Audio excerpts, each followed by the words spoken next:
ചൈനയിലെ മഹാമതിൽ ഒരൊറ്റ കാലഘട്ടത്തിലോ ഒരു ചക്രവർത്തിയോ മാത്രം നിർമ്മിച്ചതല്ല.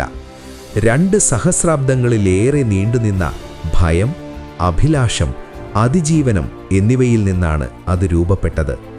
ആദ്യകാലത്ത് വിവിധ രാജ്യങ്ങൾ മണ്ണുപയോഗിച്ച് നിർമ്മിച്ച മതിലുകൾ പിന്നീട് ഖെൻ രാജവംശത്തിന്റെ കീഴിൽ ഏകീകരിക്കപ്പെട്ടു. ലളിതമായ ഉപകരണങ്ങൾ ഉപയോഗിച്ച് സൈനികരും കർഷകരും തടവുകാരും ഇതിനായി കഠിനാധ്വാനം ചെയ്തു. പിൽക്കാല രാജവംശങ്ങൾ മലനിരകളിലും മരുഭൂമികളിലും കല്ലും ഇഷ്ടികയും ഉപയോഗിച്ച് ഇത് പുനർനിർമ്മിച്ചു. ഇതിൻ്റെ ഓരോ അടരുകളിലും അധിനിവേശത്തിൻ്റെയും പ്രതിരോധത്തിൻ്റെയും തങ്ങളുടെ അതിർത്തികൾ സംരക്ഷിക്കാൻ ശ്രമിച്ച സാമ്രാജ്യങ്ങളുടെയും കഥകളുണ്ട്. ഈ മഹാമതിൽ വെറുമൊരു മതിൽ മാത്രമായിരുന്നില്ല, അത് ചരിത്രത്തിലുടനീളം വ്യാപിച്ചു കിടക്കുന്ന മനുഷ്യപ്രയത്നത്താലും ത്യാഗത്താലും നിർമ്മിക്കപ്പെട്ട ഒരു സജീവ അതിർത്തിയായിരുന്നു.